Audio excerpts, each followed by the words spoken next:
Oi, gente, tudo bem?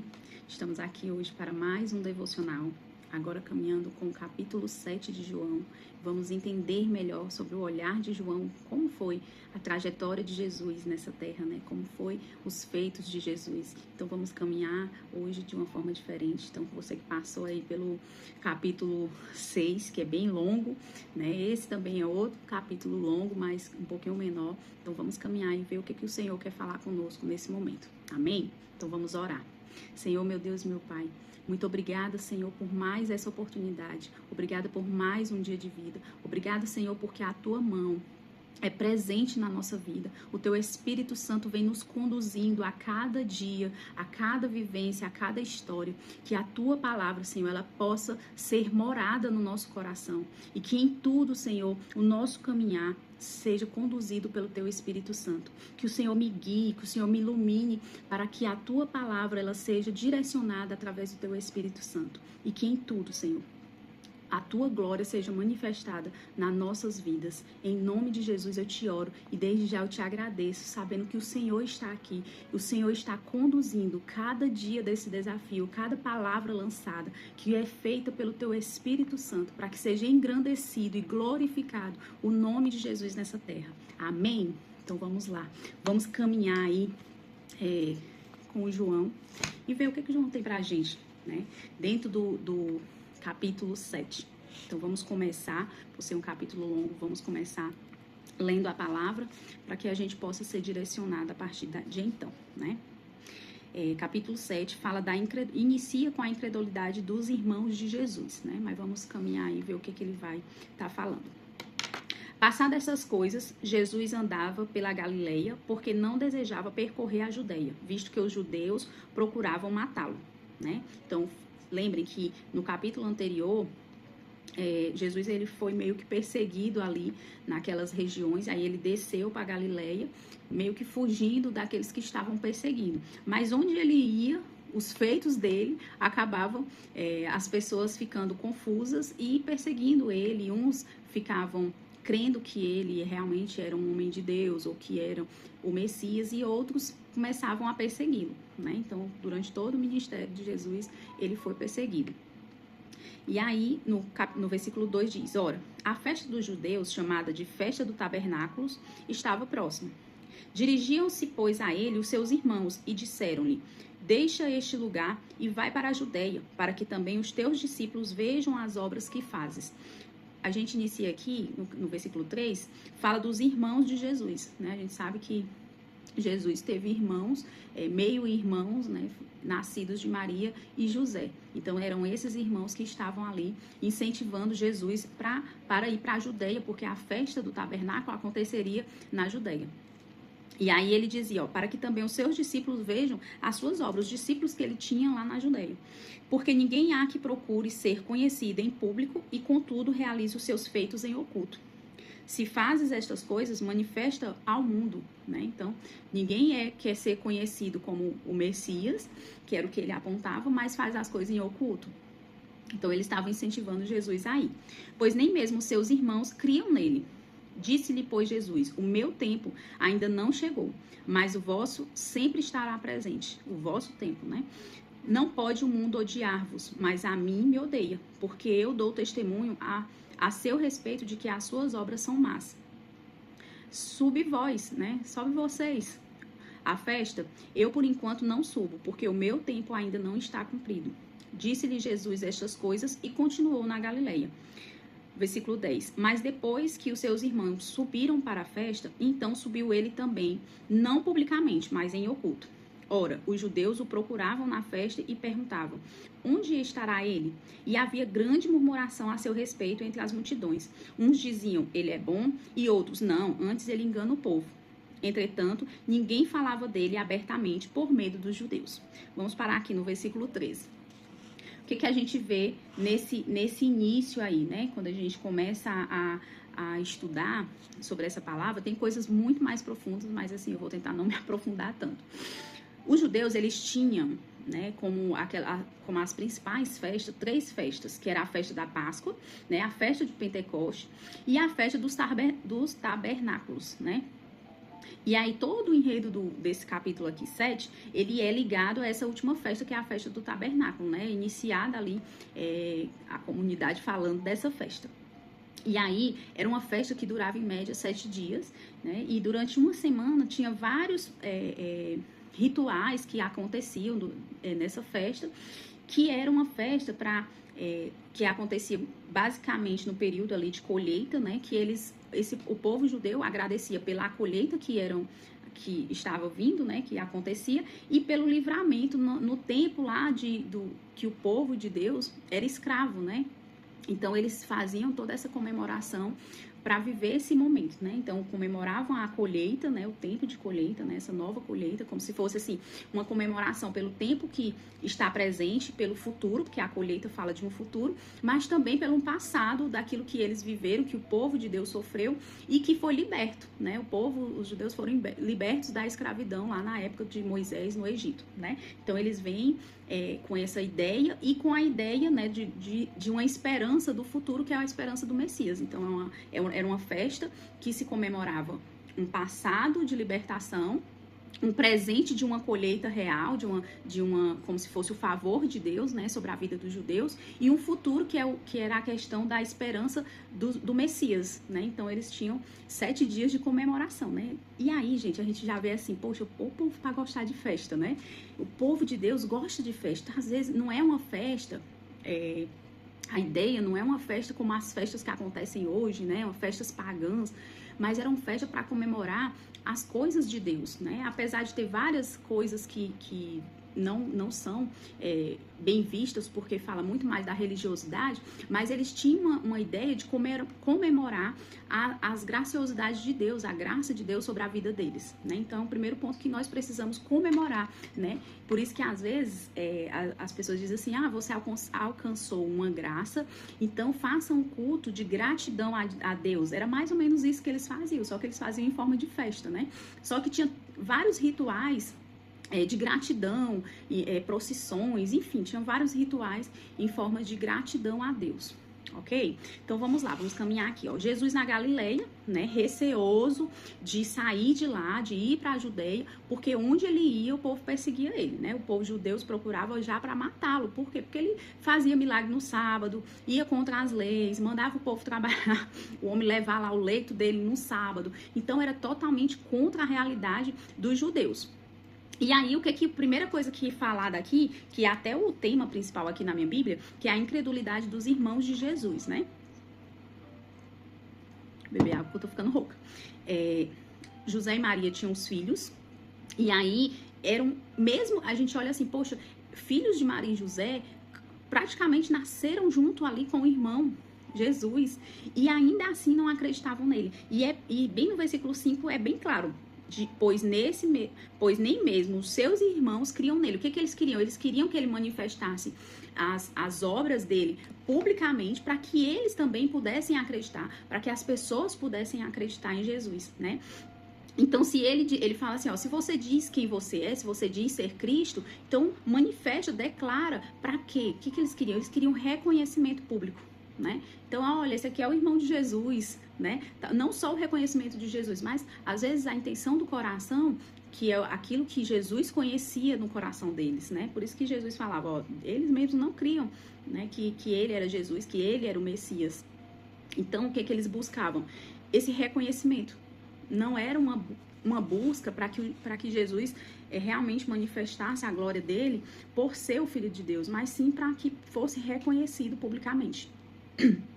E aí, os motivos, gente, que a gente pode ver, era igual àqueles motivos lá no capítulo anterior, que fala que o povo queria, eles viram tantos os milagres de Jesus, que até quando Jesus sai de perto do povo ali na multiplicação dos pães, eles tinham a mesma motivação, assim como o povo lá queriam começar a idolatrar Jesus, colocá-lo como rei para satisfazer as necessidades imediatas, né? Então, para ter ele como rei terreno, aqui os irmãos também tinham essa motivação. A gente vê porque, se você faz as coisas, qual é a graça aí de ter poder para fazer vários feitos, mas manifestar esses milagres ocultamente, sem ser publicamente para todos verem, né? Então a motivação deles era muito parecida, que era ter um rei, que era ter uma consagração de alguém em terra e não alguém no céu, né? Então daí a gente já tira algumas coisas. Outro ponto que a gente enxerga é a exatidão de Jesus o tempo certo. Quando ele fala, olha, ainda não é chegada a minha hora, né? Ele não quer subir lá para a Judéia porque ainda não é o tempo dele. Se ele está sendo perseguido, o que poderia acontecer? Poderia acontecer de anteciparem a morte de Jesus. Ele sabia que eles não iam conseguir matá-lo porque ainda não era o tempo, mas ao mesmo tempo ele também sabia que não era o tempo de ele estar manifestando publicamente, afrontando ali o povo judeu, principalmente os religiosos da época, né, tá afrontando para poder bater de frente. Não, ele ainda tinha mais para fazer, ele ainda tinha obra para operar, né? Ele era muito exato no tempo dele, da hora dele, né? O estabelecimento na eternidade, não na vontade terrena. Ele vinha como um projeto do céu, né? Como a gente viu lá nos capítulos anteriores. Ele tinha um projeto já do céu. Ele tinha já um cronograma do céu. Não cabia a ninguém aqui na terra fazer o cronograma dele. Ou ele, por ser homem, né, 100% homem também, querer mudar o cronograma de Deus. Aí o que a gente aprende com isso? Nós também temos um cronograma no céu.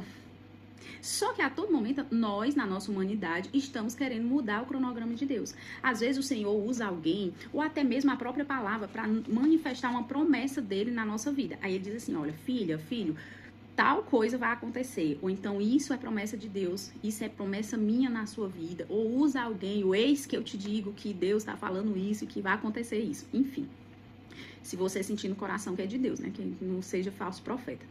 Então, o Senhor, ele muitas vezes, ele tem o tempo certo.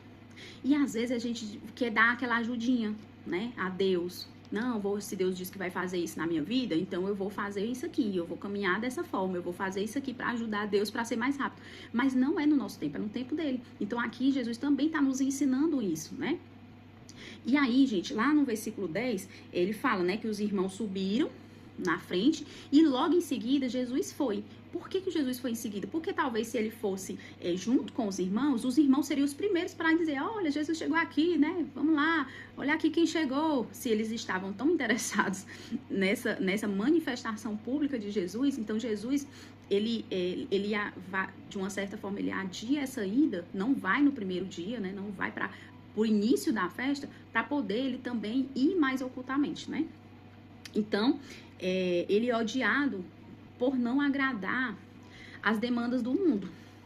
Era como se fosse assim, Jesus, eu não te quero aqui. Aí Jesus vai. Jesus, eu quero que você vá de tal a tal hora. Ele não vou. Jesus não pode fazer milagre no sábado, ele faz. Jesus não pode trabalhar, ele trabalha. Sabe? Então ele era odiado pelo mundo. E ele ainda é odiado pelo mundo. Mas ele foi em oculto, né? Que a intenção de ir oculto é para que ele pudesse fazer a vontade de Deus naquele lugar e não a vontade do mundo. Eles tinham a ideia era fazer a vontade do mundo, ir na hora que eles quisessem, poder declarar publicamente quando eles quisessem, mas não era essa a intenção de Jesus, né? Outro ponto que a gente vê nesse primeiro momento é que Jesus, ele procura as pessoas para viverem uma certa intimidade e não só opiniões que divergiam, né? Tanto é que ele pontua aqui, ó, naquele lugar as pessoas buscavam por Jesus, ele nem tinha chegado, mas eles ficavam, e aí, onde estará ele, né? Onde estará Jesus? E apesar dele ser odiado pelo mundo, né? Muitos odiavam ele, ainda o procuravam por ele, né? Ainda tinham uma intensa procura por Jesus, mesmo que fosse para dizer se ele é bom, como diz aqui no versículo 12, né? Uns diziam ele é bom e outros não, ele engana o povo, mas ele dava o que falar. Muitos ficavam procurando, ele não tinha chegado, não aparecia e aí ficavam indagando, cadê ele, né? Então Jesus, onde ia, ele ganhava a simpatia de alguns e ganhava também o ódio de muitos, né? Então, assim, e isso, gente, fala também muito sobre nós. Onde a gente vai, quando a gente leva o Espírito Santo, quando a gente leva Jesus na nossa vida, também vamos passar por essas situações. Se o próprio Jesus passou, imagine nós, né? Vamos passar por essas situações de ser amado, de ser odiado, né? Claro que a nossa intenção é que a gente possa amar as pessoas, até os que nos odeiam, né? Mas não necessariamente a gente precisa conviver de uma forma tão próxima, né? A gente tem que respeitar, a gente pode até respeitar o ódio do outro, o desinteresse do outro, mas a gente precisa também ter o nosso espaço, né? Respeitar também o nosso eu. Mas vamos lá, vamos caminhar aqui na palavra a partir do versículo 14, que ele diz: corria já em meio à festa e Jesus subiu ao templo e ensinava. Então, Jesus chegou ocultamente, depois já talvez de alguns dias, os estudos falam, né, que já foi no terceiro dia que ele chegou na festa. Então, lembra, a festa são 7 dias, Jesus chegou aí na metade, e aí o que ele fez? Ele subiu ao templo para ensinar, né? Então, os judeus se maravilhavam e diziam: como sabe este letras sem ter estudado? Respondeu-lhe Jesus: o meu ensino não é meu, e sim daquele que me enviou. Se alguém quiser fazer a vontade dele, conhecerá a respeito da doutrina, se ela é de Deus ou se eu falo por mim mesmo. Quem fala por si mesmo está procurando a sua própria glória. Mas o que procura a glória de quem o enviou, esse verdadeiro é nele há justiça, né? Então, assim, esse é verdadeiro e nele não há injustiça. Aquele que fala a partir daquele que enviou. Então, assim, Jesus dizia que o quê? Quando eu falo, eu não falo de mim. Eu falo daquele que me enviou. Eu faço milagre porque Deus, o Pai mandou que eu viesse. O Pai manifestou. Aquilo que o Pai faz, eu faço. Não é aquilo que eu faço, o Pai faz. É o contrário, né? Então, ele fala todo o tempo manifestando a glória para o Pai, mas que ele é o Filho, né? Não vos deu Moisés a lei, contudo ninguém dentre vós a observa. Por que procurais matar-me? Respondeu a multidão: tens demônio. Quem é que procura matar-te? Replicou Jesus: um só feito realizei e todos vos admirais. Pelo motivo de que Moisés vos deu a circuncisão, se bem que ela não vem dele, mas dos patriarcas, né? No sábado circuncidais um homem. O que falava aqui a respeito da circuncisão? A criança, o menino, né, tinha que, a partir do nascimento, ele tinha 8 dias para ser, no 8º dia ele tinha que ser circuncidado, como se fosse um ritual, né, de purificação. Era como se fosse, não, era um ritual de purificação. E aí, o que acontecia?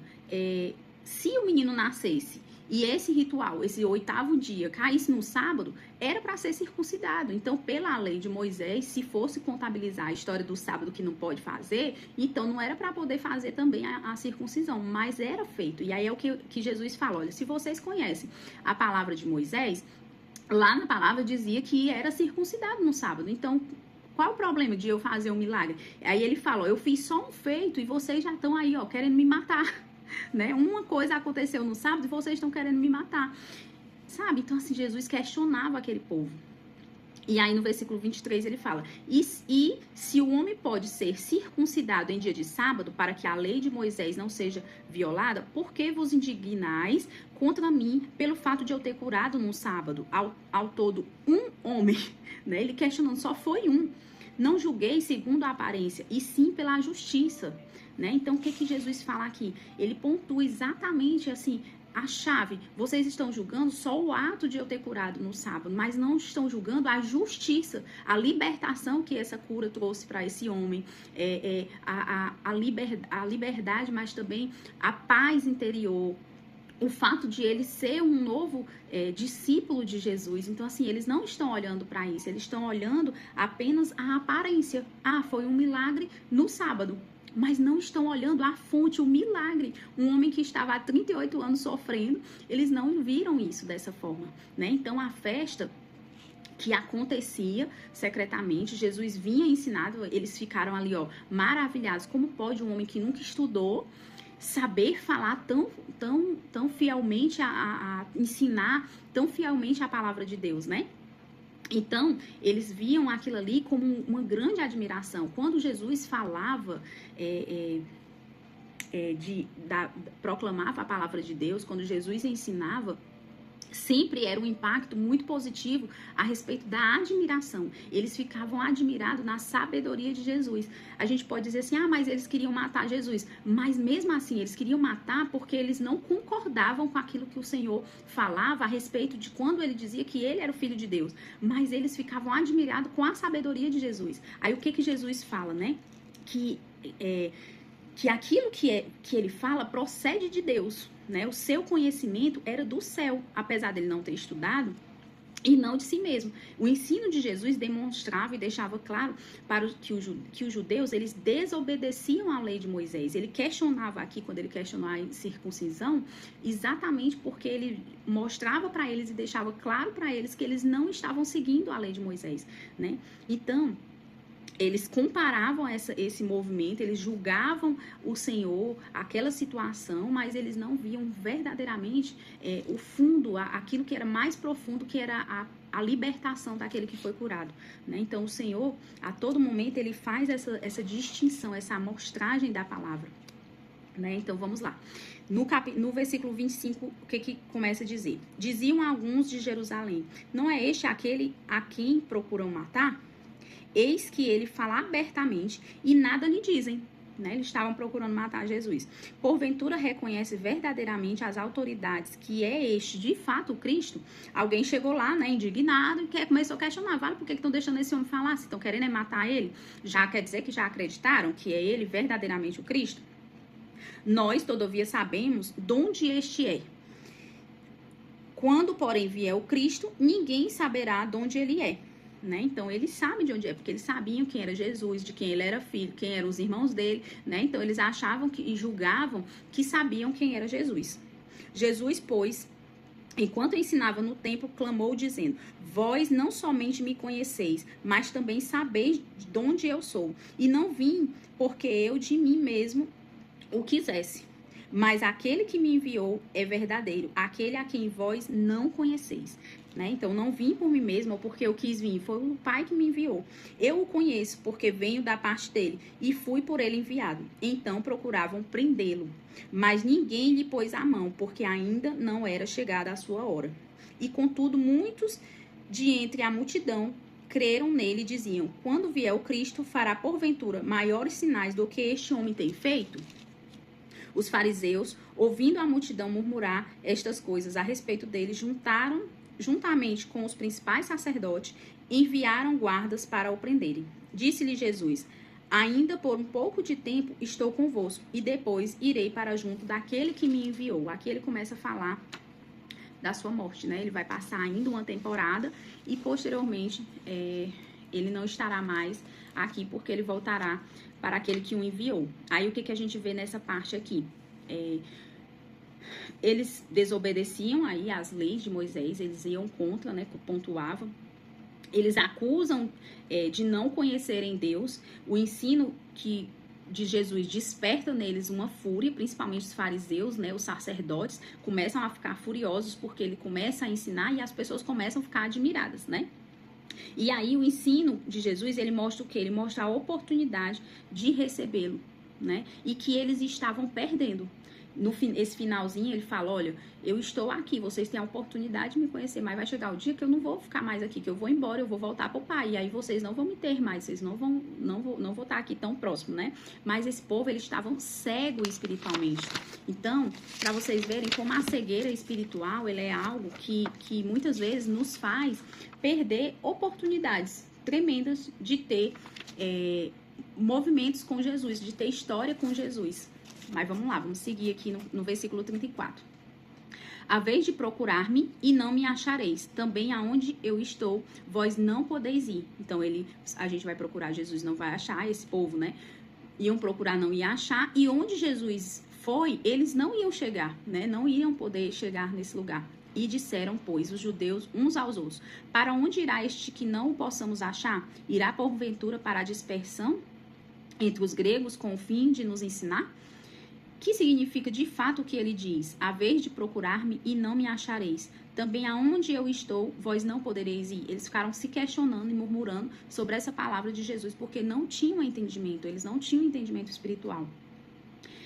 No último dia, o grande dia da festa, né, que era o dia mais importante da festa, levantou-se Jesus e exclamou: se alguém tem sede, venha a mim e beba.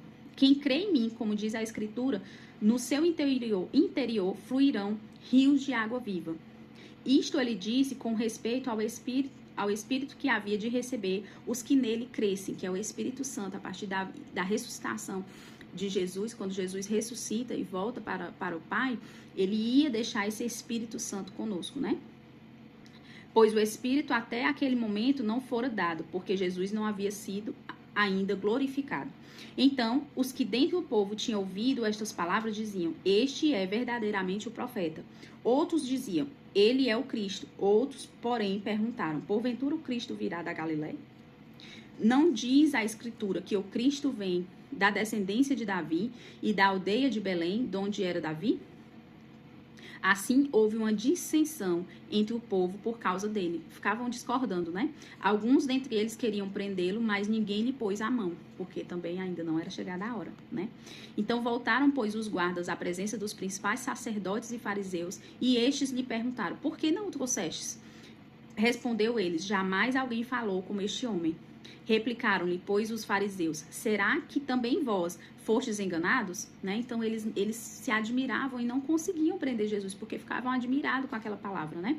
Porventura, creu nele alguém dentre as autoridades ou algum dos fariseus? Quanto a esta plebe, que nada sabe da lei, é maldita. Nicodemos, um deles, que antes... Lembra lá do Nicodemos? Que é lá no versículo, acho que é 2 ou é 3... Nicodemos, um deles que antes fora ter com Jesus, perguntou-lhes: acaso a nossa lei julga um homem sem primeiro ouvi-lo e saber o que ele fez? Então, como se fosse Nicodemos, já tinha caminhado ali com Jesus, já tinha conversado com Jesus, já tinha aprendido um pouco sobre Jesus, e aqui ele meio que faz uma declaração, já ainda não tão direta, tão abertamente, mas em favor de Jesus, né?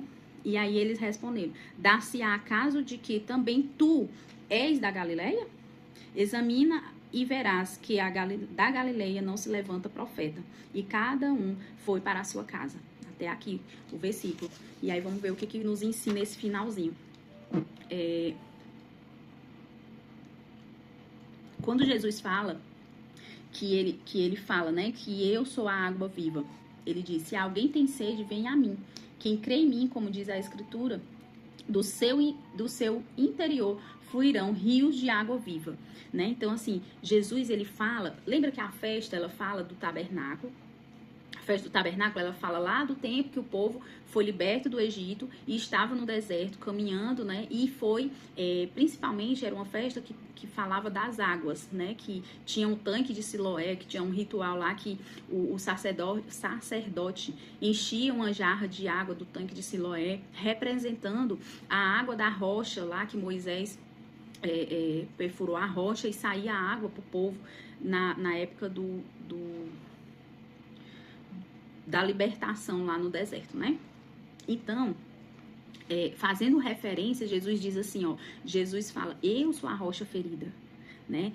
E de mim brota essa água viva, é a água viva. Eu sou esse manancial que posso dar. Então, eu sou a rocha ferida. Quando Jesus morre na cruz, ele é essa rocha ferida que nos liberta, que nos proporciona essa água viva, né? Então, ele faz esse convite público para o que crê em Jesus. É um convite maravilhoso, é uma água que é um símbolo da salvação, né? Então, eu sou a rocha viva. Aí ele fala, ó, se alguém tem sede, venha a mim, né?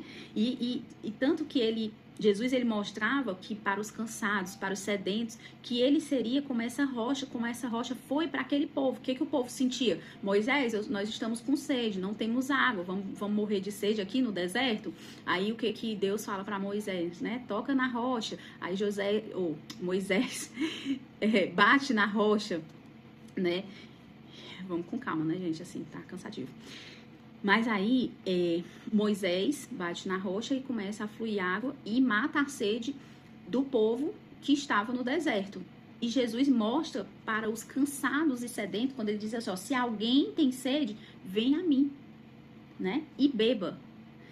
Ele está dizendo assim, olha, se você está cansado, se você está sedento, se você está preocupado, venha a mim, que eu tenho essa água, eu suprirei, né? Eu darei dessa água. Então, é um convite universal para todos. Ele não faz distinção. Só você, fariseu. Só você, judeu. Somente os religiosos. Somente os que conhecem a palavra de Deus. Né? Ele faz um convite para todos. Para quem tentou tudo. Para quem não conseguiu. Para quem está decepcionado. Para quem já tentou de tudo e desistiu. Enfim, para todos. É um convite universal. É um convite para uma relação íntima e pessoal. Por quê? Porque ele fala que não é só sobre religião. É sobre realmente iniciar um relacionamento com ele. Né? Quando ele diz assim, ó, quem crê em mim, do seu interior fluirão. Então, quem crê em mim, vem a mim. Ele diz assim, ó, só aceite Deus, só pense em Deus. Não, ele vem a mim, que ele quer realmente essa intimidade. E só ele é o caminho, só ele é a porta, só ele é que sacia realmente essa alma sedenta, né? Então, ele faz um convite profundo, né? Para um anseio de salvação. Se alguém tem sede, então vem a mim. Se não tiver sede, jamais vai procurar a fonte, né? Quando você não tem sede, você não vai procurar a fonte, que é Deus. Então, ele busca verdadeiramente aqueles que são sedentos de Deus, sedentos de realmente dessa sede na alma, no espírito, né? É um convite que exige um romper imediato. Então, vem agora, né? Não é só, quando passar a minha juventude, quando passar essa temporada. Não, ó, vem logo, né? Um convite imediato. A indecisão já é uma decisão. Então, quando você não decide por Jesus, você já está decidindo contra ele. E aí tem uma passagem lá em Lucas 11 que diz o seguinte, o que não está comigo está contra mim. E quem comigo não ajunta, espalha. Então, o que ele está dizendo? Se você não decide estar comigo, você está decidindo não estar. Então, meio que você já está contra. A indecisão, você ficar em cima do muro, não agrada o coração de Deus. Então, a gente precisa aprender isso, que é o sim, sim, é o não, não, eu quero, não ficar em cima do muro, não criar nas pessoas incerteza, não ter coisas indecisas. Então, sempre ser muito decidido, sempre ser muito fechado nas suas convicções. A gente precisa aprender isso com Jesus. E outra coisa que ele pontua é o sim, que é uma condicionante para aquele que deseja.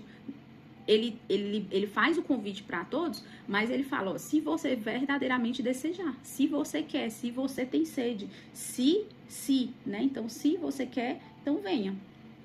Quem crê em mim, se você... ele busca essa experiência pessoal, não só ver e olhar, você só ter ali, nossa, que Jesus lindo, quando você lê aqui a palavra de Deus, ou quando você vai para um culto. Às vezes muitas pessoas vão para o culto, vão para uma igreja, nossa, que culto abençoado, que palavra abençoada, aí ficam assim maravilhados e admirados com a palavra do Senhor, mas não querem profundidade, não querem ter uma experiência pessoal. Então, aqui o Senhor está falando, olha, vamos parar de só me admirar o meu ensino. Vem ter intimidade comigo de verdade, né? E aí Jesus oferece uma promessa maravilhosa, né? Que é uma promessa de quê? De ter uma vida pura. Quando ele diz assim, ó, vem... se você realmente beber da água, né? Que eu der, que é essa água viva, fluirão, águas vivas fluirão, né? São rios que fluem, né? Quando ele pontua, é uma água que limpa, fluirão, vai estar jorrando dentro de você uma limpeza profunda, uma vida abundante. Ele fala, ó, rios, ele não fala rio, ele não fala riacho, ele não fala apenas uma água, ele fala rios, né? Então é um sinal de abundância que nunca acabará, que sempre irá estar fluindo ardentemente. Ele quer, é um convite para fazer de nós bênção para outras pessoas, né? E para que a gente possa ter uma vida, e uma vida com o poder de Deus, uma vida próspera, uma vida abundante, né? E ele fala de um cumprimento glorioso da promessa, né? É uma promessa com plenitude, é uma promessa que o Espírito Santo vem, que é quando ele fala, olha, isto que eu estou dizendo é a respeito do Espírito Santo, esse fluir, rios que irão fluir, é a respeito do Espírito Santo, né? Então ele faz essa promessa gloriosa do Espírito Santo, que hoje nós podemos usufruir, né? Da presença do Espírito Santo. E assim, finalizando aqui essa palavra, né? Assim como lá, quando ele, no capítulo anterior, que ele se declarou como pão da vida, né? E ele foi odiado e começaram pessoas a se afastar. Quando ele declara que ele é a água viva, né? Que essa água que dá vida, que ele mata a sede, fez também uma divisão, que é no finalzinho aqui dos versículos. Você viu que o povo começou dividido. Uns creram que ele era o profeta, outros que ele era Cristo. Já outros começaram a dizer, esses aí estão falando que ele é Cristo, que ele é profeta, mas é porque não são conhecedores da lei, que eles não conhecem, né? Começaram, meio que os fariseus e os sacerdotes começaram a zombar da Peble, né? Eu acho que é assim, né? Peble, que é exatamente do povo que não tinha o conhecimento da lei, né? Que muitos deles eram iletrados, né? Analfabetos, não conheciam, não estudavam. E aí eles começaram, estão falando isso, estão crendo em Jesus porque não conhecem, né? Então, aqui a gente finaliza esse estudo entendendo o quê? Entendendo que Jesus, ele é essa água viva, que quer nos purificar, que ele faz um convite para todos, mas somente aquele que quiser é que ele permite fluir das águas, né? Então ele faz o convite para todos, venham a mim todos, mas ele respeita o nosso querer, a nossa vontade. Então a partir do momento que, se você quiser vir, se você quiser beber dessa água, fluirão sobre ti, né, um rio de água viva. Né? Então, assim, o Senhor, ele faz esse convite, então que a gente possa entender essa palavra e possa buscar verdadeiramente o fluir de Deus na nossa vida, o fluir de Jesus, que o Espírito Santo de Deus, ele venha verdadeiramente com esse fluir que jorra, que manifesta através da nossa vida, na vida de outras pessoas, para que a gente possa alcançar outras pessoas, que a nossa vida não seja um rio de fluir só internamente, só que sirva apenas para nós, mas que seja um rio que vai fluir para alcançar outras pessoas. Amém? É isso. Então, eu acredito que deu pra gente aprender um pouquinho mais sobre essa palavra, né? E que a gente possa caminhar sobre ela, entendendo que a busca também depende de nós, né? O Senhor tá aí, manifestando e liberando essas palavras para nós, mas o milagre da água que ele proporciona dentro de nós, já está em nós através do Espírito Santo, mas a gente precisa querer, né? Buscar cada dia mais se alimentar dessa palavra, ter intimidade com Jesus, para que esse fluir, ele aconteça cada dia mais e possa alcançar muitas vidas. Amém? Então, que Deus abençoe, que seja um dia abençoado a partir do momento que você assistir esse devocional e que amanhã a gente possa continuar, né, nessa caminhada, aprendendo um pouco mais. Amém? Que Deus abençoe e até amanhã. Tchau, tchau.